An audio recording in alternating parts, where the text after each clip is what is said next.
Not all exercises are suitable for everyone. This or any other exercise program may result in injury. Any user of this exercise method assumes the risk of injury. To reduce the risk of injury, consult your doctor before beginning this or any other program, especially if you have one of the following conditions: high blood pressure, neck, shoulder, or back pain, disc problems, pregnancy. The instructions and advice presented are in no way intended as a substitute for medical and physical counseling. The creators, producers, participants, and distributors of this program disclaim any liability or loss in connection with the exercises and advice herein.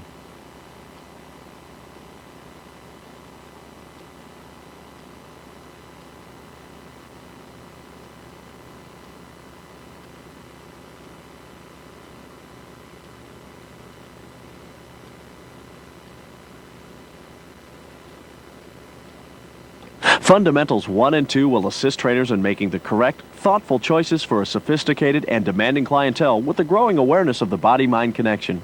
By addressing the fundamentals of breathing, pelvic stability, scapal humeral rhythm, and spinal motion, we begin the process of deepening our understanding of the body's complexity.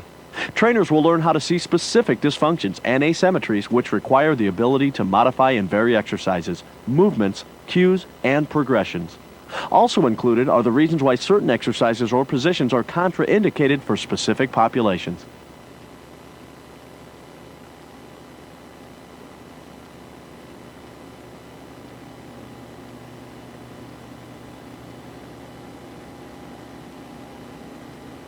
The focus here is on normal breathing. No specific direction is given. Watch for the rise and fall of the abdominals.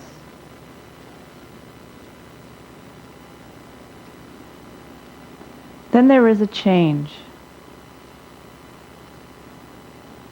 Notice the inhale expanding into the anterior ribs and the exhale facilitating the abdominals to fall towards the spine.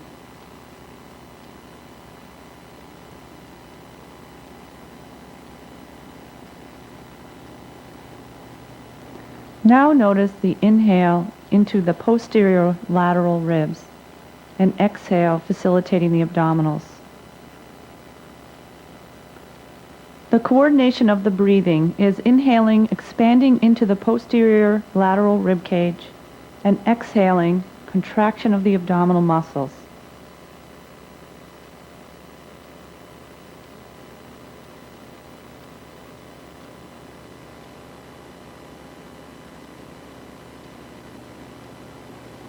Imagine a face of a clock drawn on a sheet of paper. Place that paper on your abdominal pelvis area. You are wearing the clock. The 12 o'clock will be at the xiphoid process, which is the base part of the sternum. The 6 o'clock on the pubis. 3 o'clock on the left hip bone, and 9 o'clock on the right hip bone. Watch the movement of 12 to 6 o'clock. In this example, the person is using the navel as 12 o'clock. The rib cage should be coming down on the exhalation, the 12 o'clock position, activating the obliques. In order to recruit the obliques in this exercise, we use the xiphoid process as the 12 o'clock position.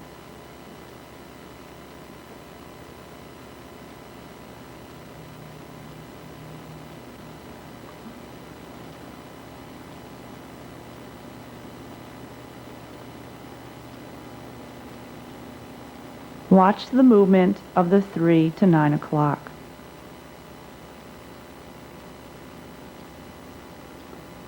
Look for a nice coordination and symmetry of movement.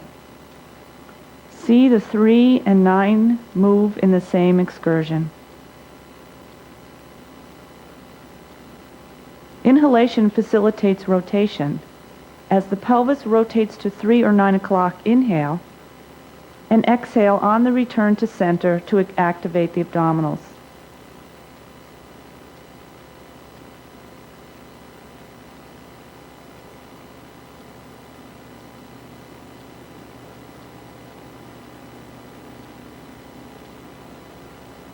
Moving around the clock in both directions.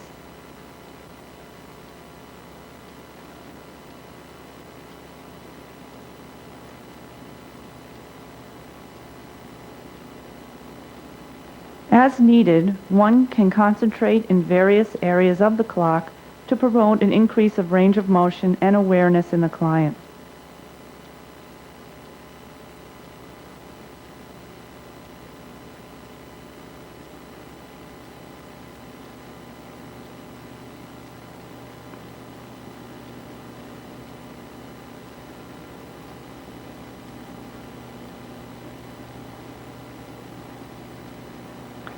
Now watch the motion of the end range between 12 and 6 o'clock position.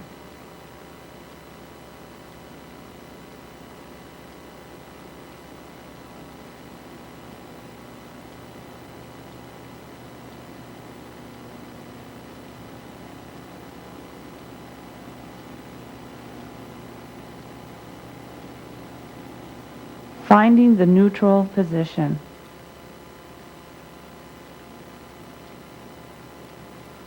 See the levelness of the pubis and ASIS, the neutral position of the pelvis.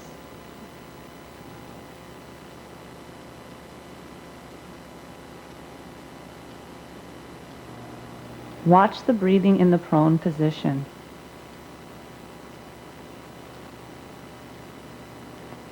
On the inhalation, see the posterior ribs expand and the erector spinae muscles contract in the lumbar spine, taking it into extension. On the exhalation, see the flattening lumbar, abdominals activating, no gluteals working.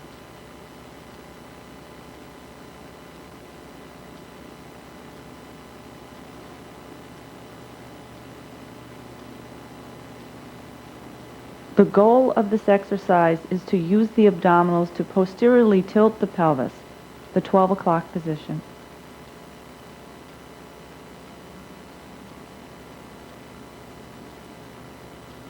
Around the clock prone.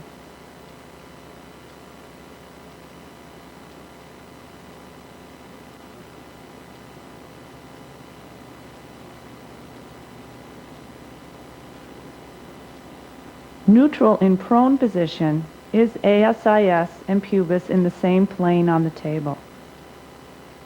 However, if there is an excess amount of soft tissue, one may find the person will be in a posterior tilt.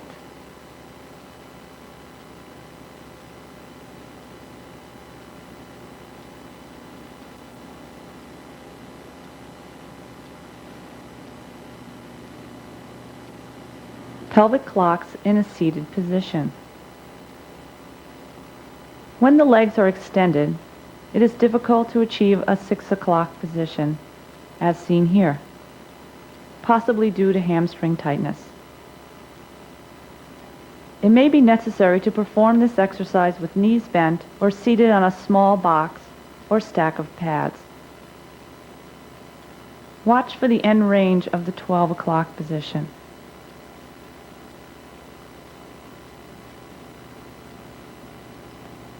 Performing the 3 to 9 o'clock seated includes abduction and adduction of the hip, achieving motion of the femur in the acetabulum.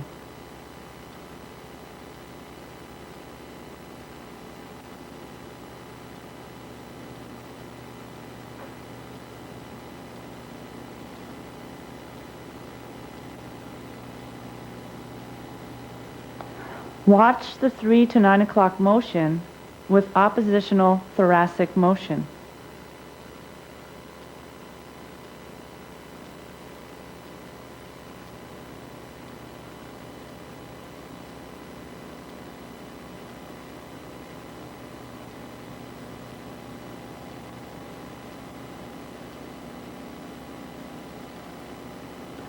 This is a nice rotation to the whole spine, moving all its segments in a normal, functional way we move.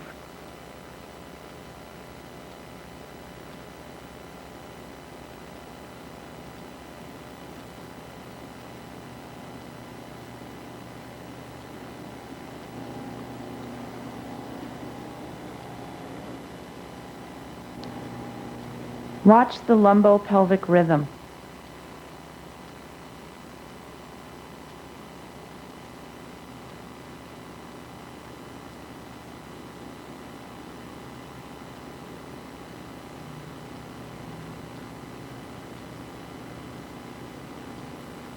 There is an asynchronous firing of the abdominals.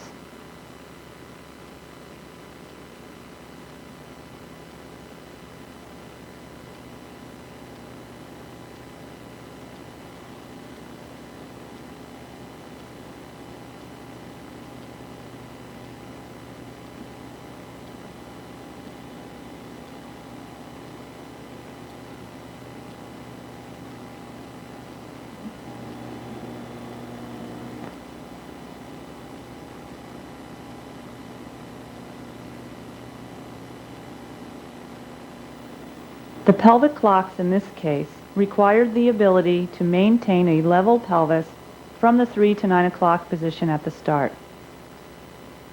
Watch the 12 to 6 o'clock motions.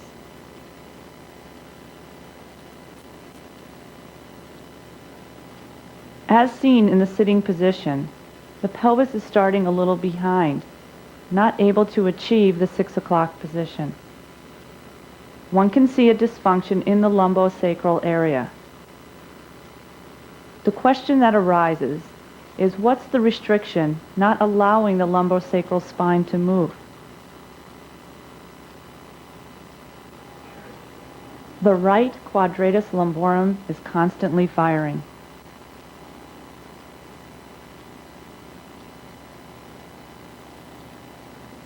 This is hip hiking instead of a 3 to 9 o'clock motion. Another option in mobilizing and facilitating the contract release of the obliques and the quadratus lumborum. Around the clock sideline. Watch for the symmetry and coordination of the quadratus lumborum firing.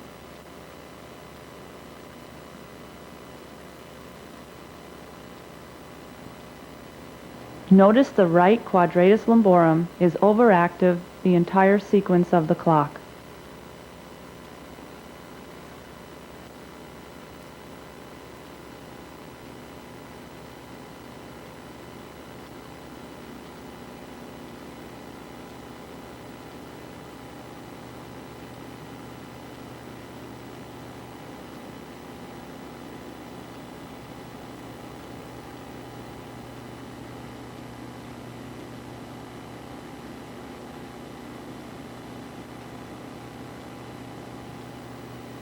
We are looking at the folding of the thigh on the pelvis. Watch the movement of the femur without making a change in the position of the innominate.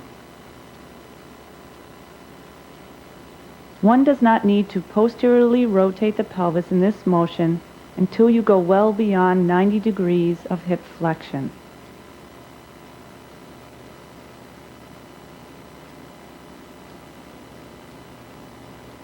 Notice how the pelvis rotates too early.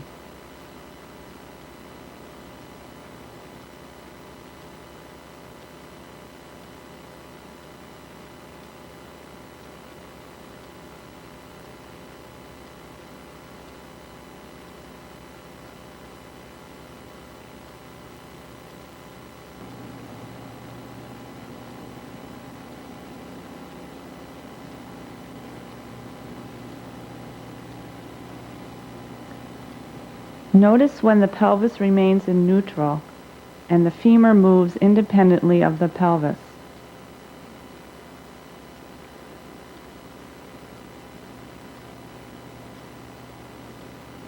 There should be a smooth movement in the hip joint without changing the position of the pelvis or lumbar spine.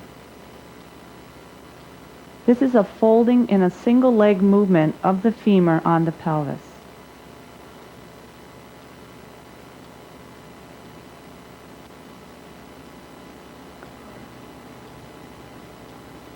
Leg slides challenge the abdominals further because the psoas is stretching as the leg slides along the floor while the pelvis remains stable.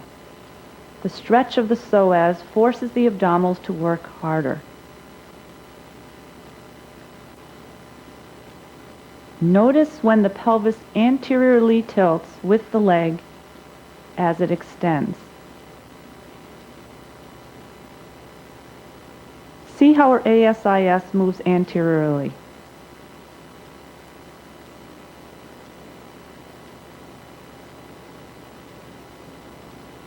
Now the abdominals stabilize the pelvis, inhibiting the anterior movement of the ASIS. In standing, our hips are extended. One should be able to maintain a level pelvis without letting it rotate forward that much. The goal of this exercise is to learn how to disassociate the lower extremity from the trunk so that one can use the lower extremity to its fullest capacity on a stable trunk. In this motion, we are checking the ability of the adductors to lengthen away from the trunk. Because of the motion in this plane, we are looking more at the obliques to stabilize the pelvis as the legs move away from the midline.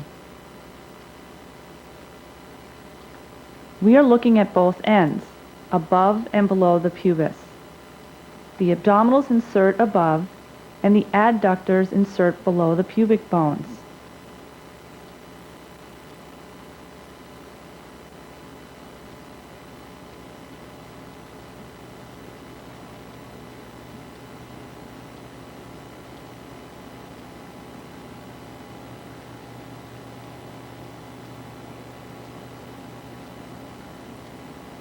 When both legs are moving apart, then we are looking at the influence of the adductors on the pelvis since they insert on the inferior surface of the pubic bones, and if they have a greater pull, then they will bilaterally anteriorly tip the innominate if the abdominals are not working. The goal of this exercise is for bilateral length of the inner thighs and a way to check that the adductors and abdominals are working symmetrically.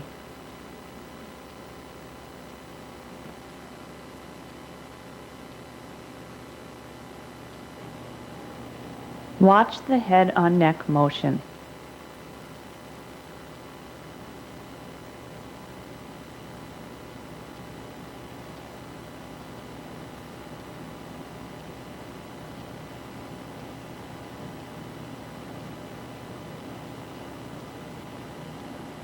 We are looking for length of the neck extensors and the use of the deep neck flexors, initiating the curl of the head off the mat.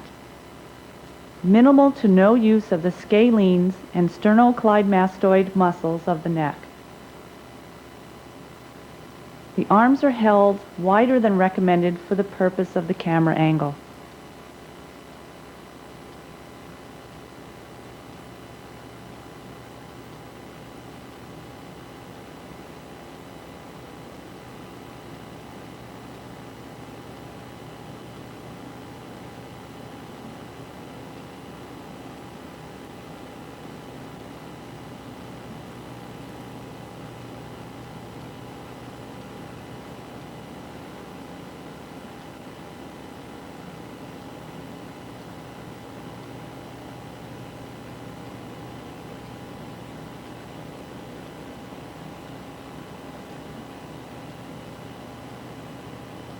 Watch as the progression increases in its range of flexion from head on neck to cervical to thoracic. The abdominals are stabilizing while mobilizing the head on neck, then facilitating the lift of the head off the mat. Watch the jaw retraction as the head curls upward. Some people retract their jaws and still have head on neck extension, thinking they are flexing through the cervical.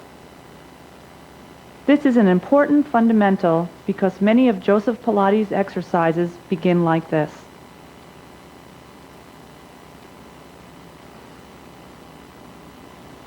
You will see fatigue set in. It is recommended only 3 to 4 repetitions of the cervical nods be performed in one session or class.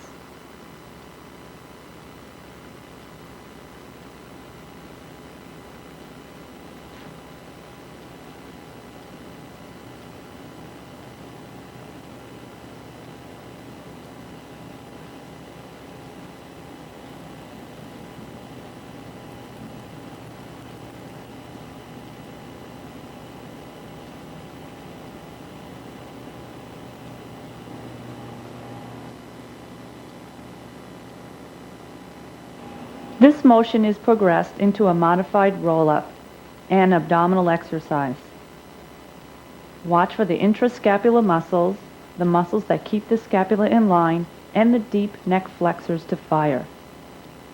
See how the upper trapezius and sternocleidomastoid muscles are firing.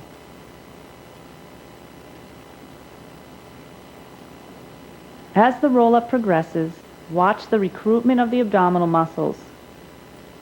Here, the ribs need to be dropped more. It indicates that the oblique muscles are not fully used.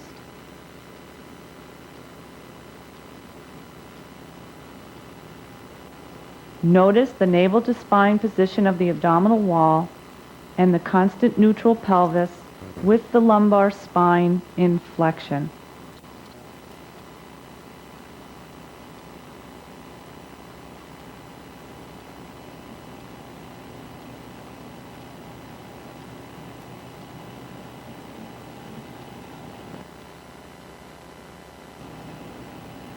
Seen here is working the movement of the scapula off the thoracic. Abduction, adduction, or protraction, retraction of the scapula.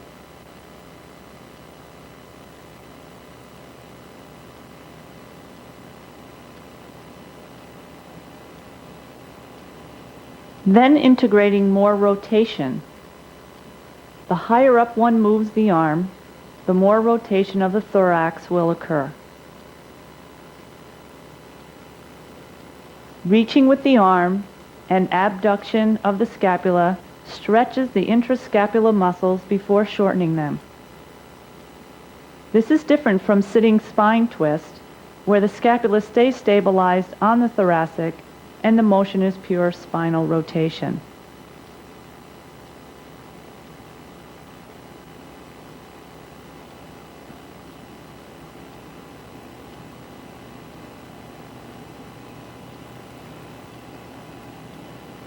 Oppositional hip to shoulder girdle, combining the thoracic rotation with the 3 to 9 o'clock pelvis motion, simulating the mechanics of gait. The goal of this exercise is to retrain shoulder girdle and pelvic girdle oppositional movement in different positions so that when standing it is not a foreign movement pattern.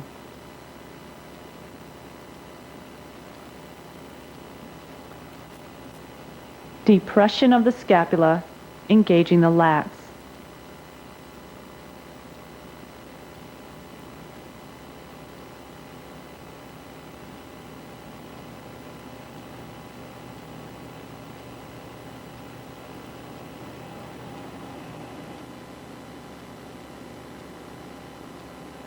Ribcage arms is incorporating the movement of the scapula off the thoracic and stabilization of the trunk, connecting the thoracic to the pelvis. Watch that the latissimus dorsi does not kick in too much. As the arms reach overhead, watch for the range of motion of the lats. It will increase the lordotic curve.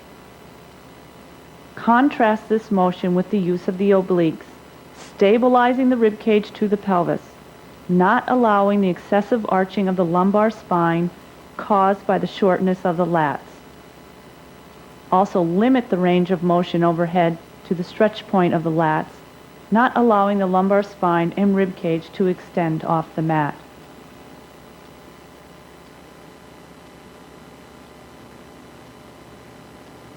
Scapo-humeral rhythm is the movement pattern of the arm with the shoulder girdle. The humerus moves, scapula follows, then the clavicle rotates. Watch for bilateral, abducted, rotated movements of the scapula. Does the arm move before the scapula? The scapula does not start to rotate until the arm reaches 60 degrees. Look at the placement of the scapula, winged away from the rib cage. The serratus anterior is weak, not allowing the scapula to fit flat against the rib cage.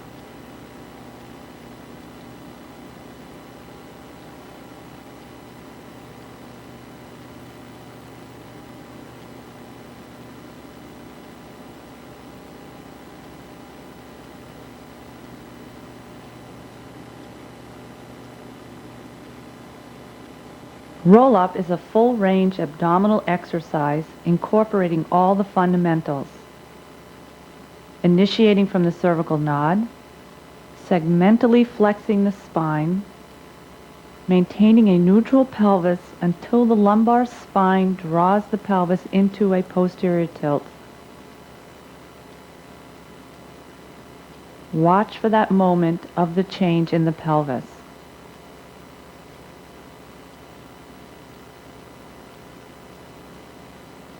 The movement should be smooth and even throughout the spine.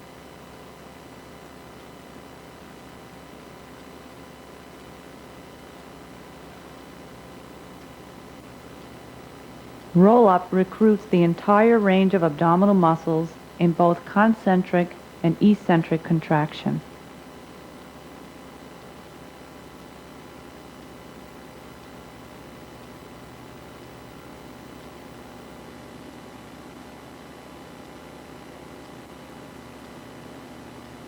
Single leg stretch incorporates all the fundamentals of neutral pelvis, abdominal use, breathing, lower extremity moving independent of the pelvis, the cervical curl, and scapula stabilization. Opening of the mouth goes along with inhalation and facilitates the extensors, and the exhale the reverse. Do not talk while trying to do flexion exercises. It is recommended to inhale through the nose, exhale through the mouth without retracting the jaw.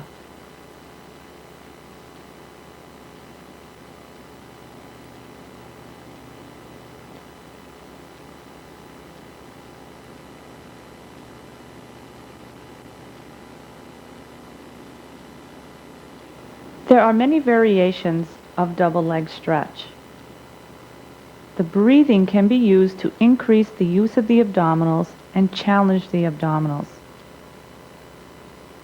In this example, the inhale is occurring at the greatest point of stress for the abdominals when the legs and arms are fully extended. This requires strength of the abdominals to maintain the contraction while inhaling at the most challenging place. You may choose to exhale at that point, where the abdominals have the greatest stress.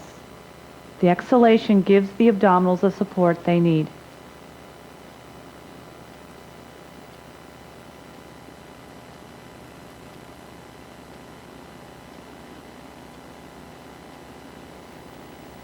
Flight is an extension exercise with a small range of motion, moving the trunk into extension, not hyperextension.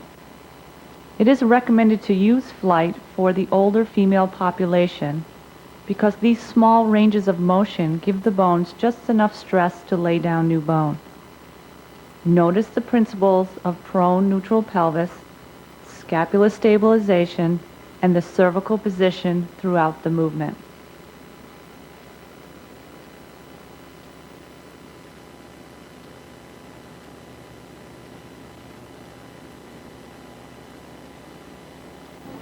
Swan Part 2 is extension of the hip. It is an open chain exercise, moving the lower extremities off the trunk, which requires more work for the abdominals to stabilize the pelvis. Keep the pelvis in a neutral position and try to achieve a few degrees of hip extension. If the pelvis moves into an anterior tilt with a greater degree of hip extension, the force of the long lever, the legs, moves into the lumbar spine. The firing pattern of muscles seen is hamstring, glute max, and opposite side erectors. In double leg swan, the lower gluteals are contracting to externally rotate the femur when you increase the height of the leg to the back.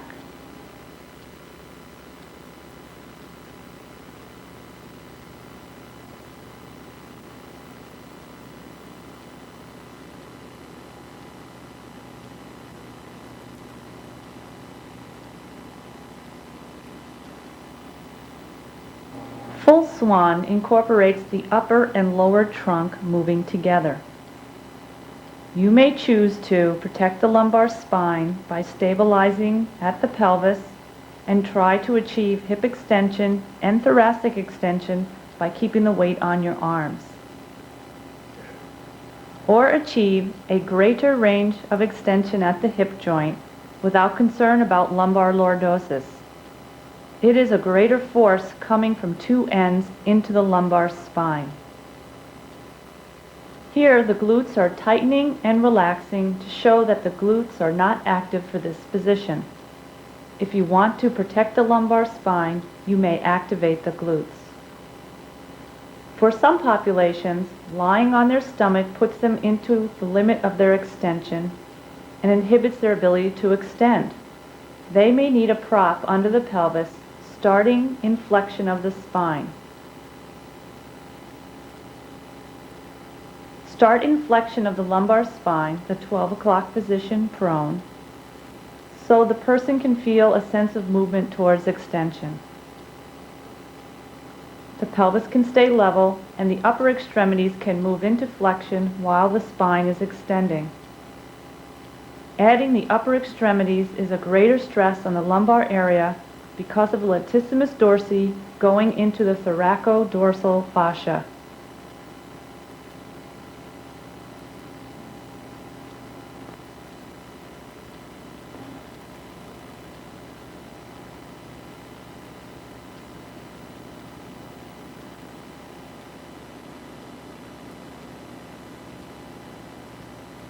Double leg kick combines all the extension fundamentals in one exercise. The feet should be dorsiflexed with knee flexion and plantar flexed with the knee extension. This exercise is an example of quickly stretching before contracting.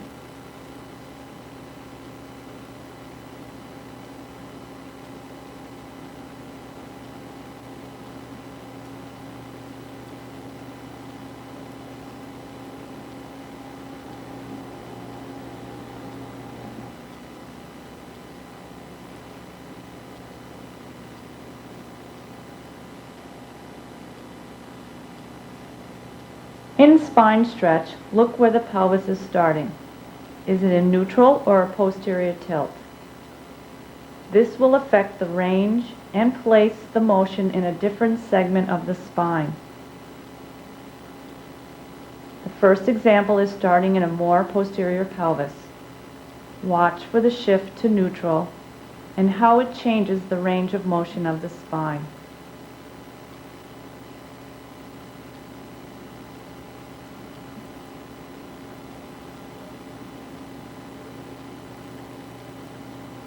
In this position, there should be the ability of the body to anteriorly and posteriorly tilt.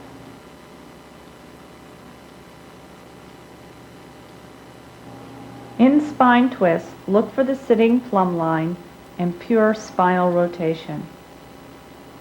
Watch that the scapula maintain their placement on the thoracic and not adduct, giving the illusion of rotation of the spine. If the feet were actively flexed, the hamstrings would be lengthening and adding to the anchoring of the legs and pelvis to the mat. Watch for the ability of the spine to rotate in both directions. Is there a restriction to one side? Do you see ease of motion on one side and more effort on the other side?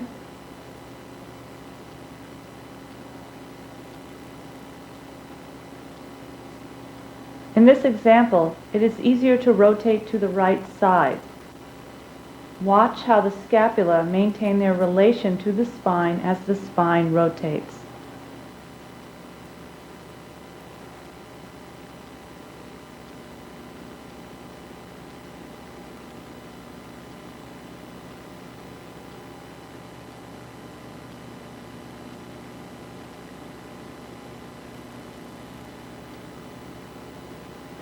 Saw is an example of good spinal mechanics.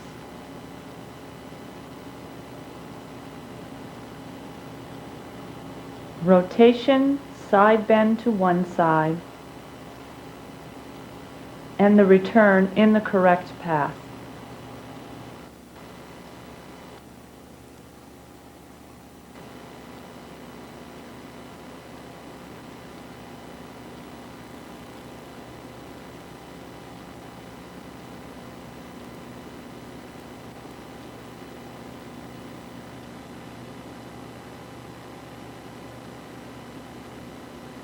In side kick, the neck is traditionally held in this position. It is an unhealthy position for the head, jaw, and cervical spine.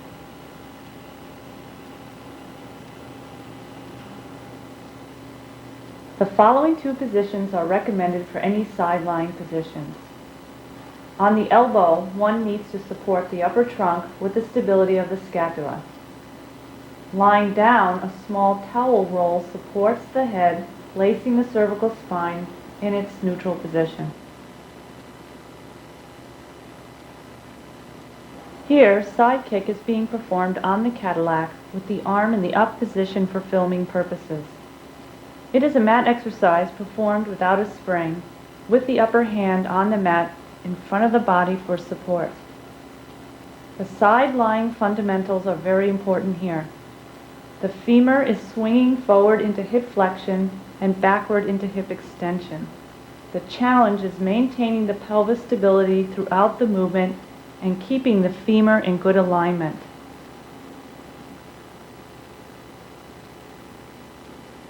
Watch the movement of the right top innominate as the leg moves. The obliques are not stabilizing the pelvis. Look at the forward motion of the innominate as the leg swings backward and backward as the leg swings forward.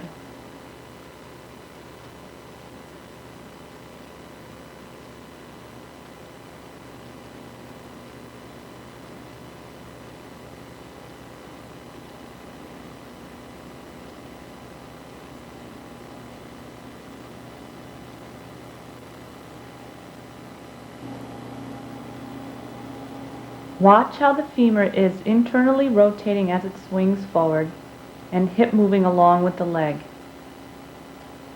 Look at the hip hiking and overworking of the right quadratus lumborum and its effect on the lumbar spine.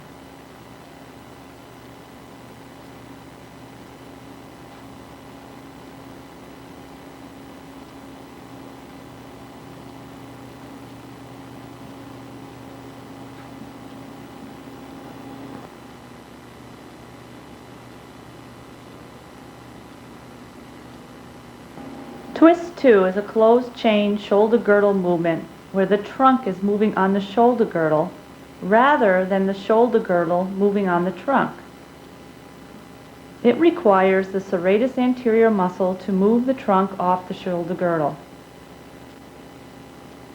The beginning position is in a C-curve position, placing a stretch on the quadratus lumborum on one side and the lumbar spine is side bending. To stabilize the pelvis, it requires abdominal strength, but also range of motion in the lumbar spine to side bend. Compare the difference in the two sides of this exercise. When the support is on the right arm, it is more difficult to maintain the pelvis because the lumbar spine cannot side bend to the left. Therefore, the pelvis is taking up the motion by rotating. In addition, the serratus anterior is weaker on the right side because of a high right shoulder.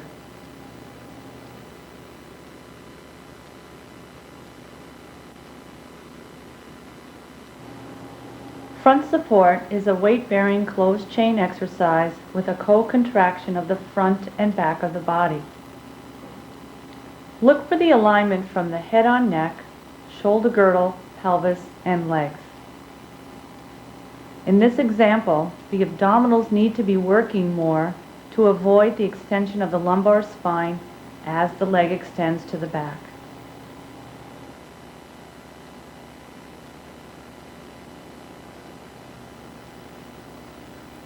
This example is a bridge with a unilateral leg support and gesture. When performing bridges, one may choose to articulate through the spine on the way up or down, emphasizing the flexion component, or press through in a neutral spine, emphasizing the equal work of the extensors and flexors. Here the bridge is in a neutral path. The challenge to stand on one leg requires the obliques to stabilize, keeping the 3 and 9 o'clock points level. The gluteals and hamstrings are working on the support side to stabilize, and on the gesture leg side, moving it into extension.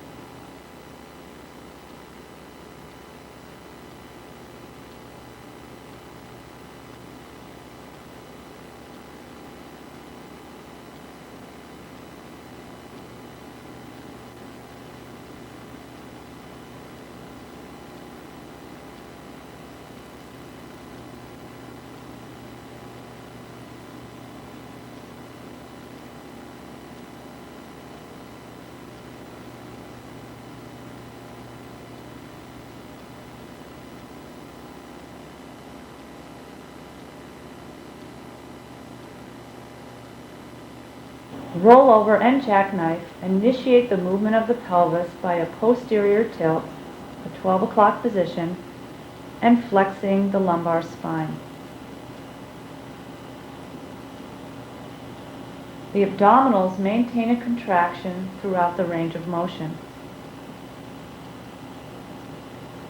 The rollover focuses on flexion of the spine and hip. The legs open and close, facilitating a hamstring stretch.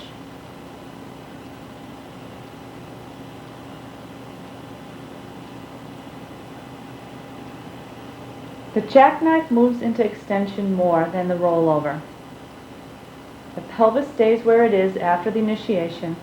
As the spine rolls up, the legs are extended up. By choosing to keep the legs in position while rolling requires the abdominals to work more in an eccentric contraction rather than increasing the flexion of the hip on the return.